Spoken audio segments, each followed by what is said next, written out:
Hello, नमस्कार दोस्तों। हमारे यूट्यूब चैनल लक्ष्य स्टडी पॉइंट पर आप सभी का स्वागत है। बात करते हैं हम आज भौतिक विज्ञान के कुछ महत्वपूर्ण क्वेश्चन की, जो चैप्टर नंबर 13 ऊष्मा संचार पर आधारित होगी। यह न्यूमेरिकल्स होंगे। इस चैप्टर का पार्ट नंबर 4, यदि आपने पार्ट नंबर 1, 2, 3 नहीं देखा तो चैनल के प्लेलिस्ट में जाकर उस वीडियो को देख सकते हैं। यदि चैनल पर नए हो तो चैनल को सब्सक्राइब कर लें, साथ ही साथ बेल आइकन को प्रेस कर दें ताकि आने वाली ऐसे न्यू वीडियो का नोटिफिकेशन सबसे पहले आपके पास पहुंचे। तो बात करते हैं क्वेश्चन नंबर 12 की। क्वेश्चन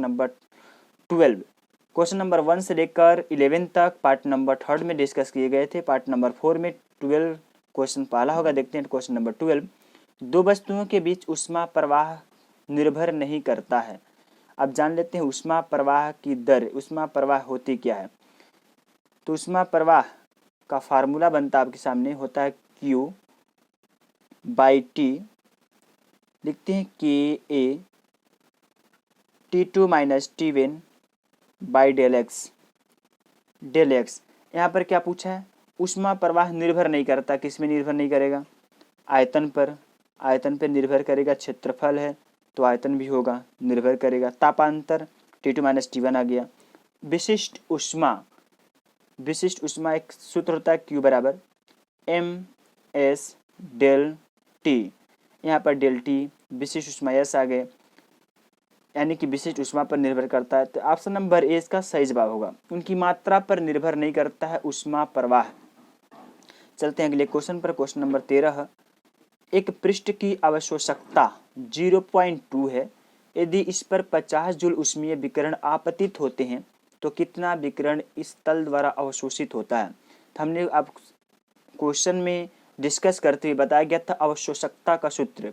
तो अवशोषकता बराबर होता है अवशोषित ऊष्मीय विकिरण की मात्रा होल डिवाइडेड बाई आपतित विकिरण की कुल मात्रा।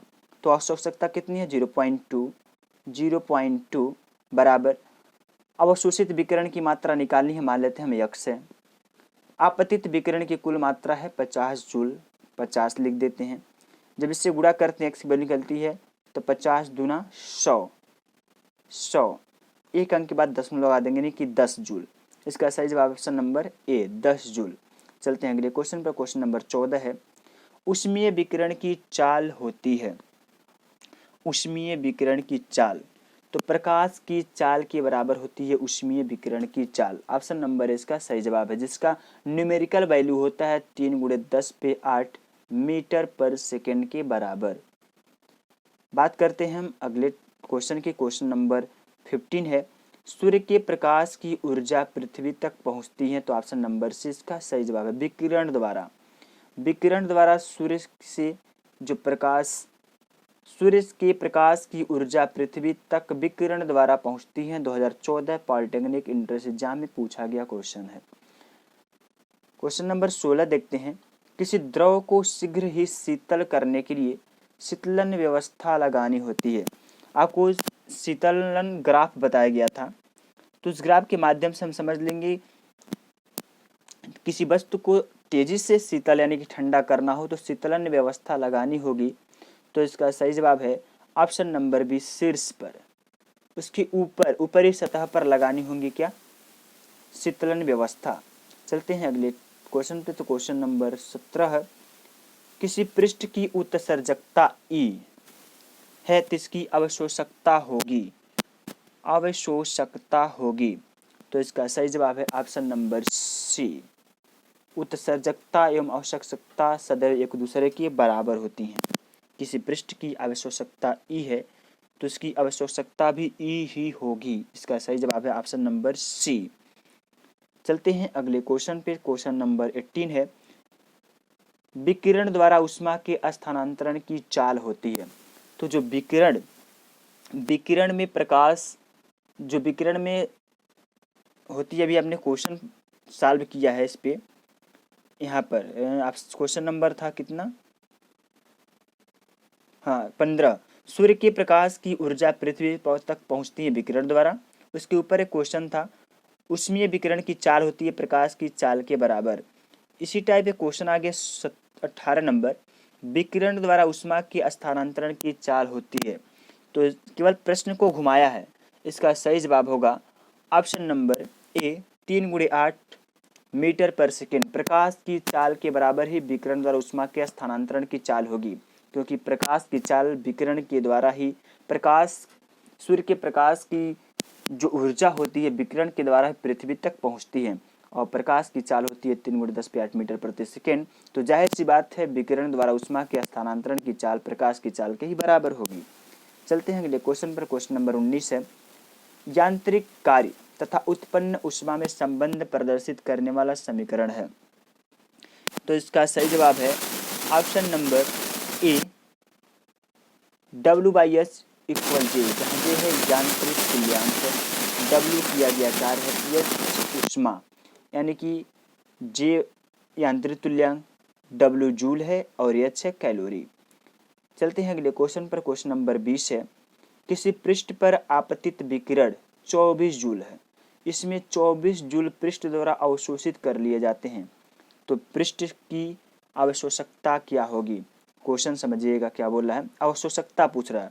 तो अवशोषकता बराबर ये बराबर क्या आपने सूत्र पढ़ा था, अवशोषित विकिरण की मात्रा होल डिवाइडेड बाई आपतित विकिरण की कुल मात्रा। तो अवशोषित विकिरण की मात्रा कितनी है? 24 जूल। आपतित विकिरण की कुल मात्रा कितनी है? 84। जब इसे हम भाग देंगे तो अपना आंसर आएगा 0.28 के बराबर, 0.28 के बराबर। तो इसकी आवश्यकता हो जाएगी ऑप्शन नंबर है 0.28। चलते हैं अगले क्वेश्चन पर। क्वेश्चन नंबर 21 है, ऊष्मा तथा उसके द्वारा किए गए कार्य में संबंध ज्ञात किया था। तो ऊष्मा और इसके द्वारा जो किए गए कार्य होते हैं उसमें option number B, D joule ने ज्ञात किया। इन्होंने सूत्र बताया J = W/H। ऊष्मा था उसके द्वारा कार्य ऊष्मा H हो गया, उसके द्वारा किया गया कार्य W है।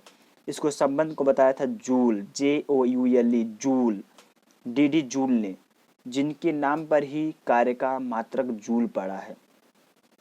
J को कहते हैं हम यांत्रिक तुल्यांक।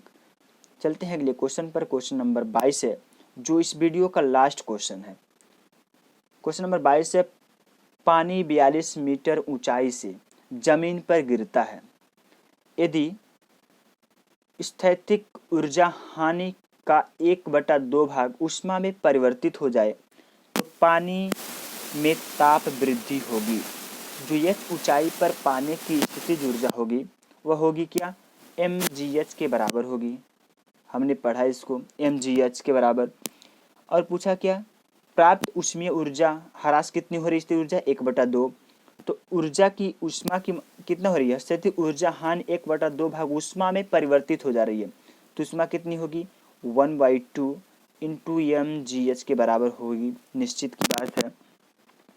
अब यहाँ पर क्या करनी है, आपको वैल्यू पुट करनी है और मान निकालनी है। अब Q बराबर हम ये भी जानते हैं होता है Q = m/s∆T के। अब दोनों पक्ष बराबर ले चलेंगे, लिखेंगे यहाँ पर m/s∆T, ताप वृद्धि पूछा, ∆T निकालनी है हमें, 12 mgh, m से m कैंसिल आउट। और जो पानी का विशिष्ट ऊष्मा होती है 1 छोड़ देंगे, यानी कि ∆T बराबर हो जाएगा आपका 1/2। G का मान होता है 10, G का मान 9.8 रखेंगे यहाँ पर, क्योंकि यहाँ पर दशमलव में आंसर दिए हैं। 9.8 शुद्ध वैल्यू रखते हैं, 9.8 गुणे H का मान कितना दिया है? 42 मीटर। 2 से काटेंगे, 21 × 42, 21 से गुणा करते हैं तो आता है यहाँ पर कितना? 0.049। यहाँ पर विशिष्ट ऊष्मा है, ये जूल में आएगा, इसे कैलोरी में यहाँ पर बदलने के लिए करना होगा हमें 4.2 × 10⁻³ से भाग देनी होगी, जिसका आंसर आएगा 0.049। इसका सही जवाब है option number C, 0.049 degree Celsius. यदि वीडियो आपके लिए उपयोगी सिद्ध होता है तो वीडियो को अपने स्टडी ग्रुप में शेयर करें, अपने दोस्तों के पास शेयर करें, ताकि इसका लाभ उनको मिलता रहे। वीडियो देखने के लिए आपका धन्यवाद। जय हिंद, जय भारत।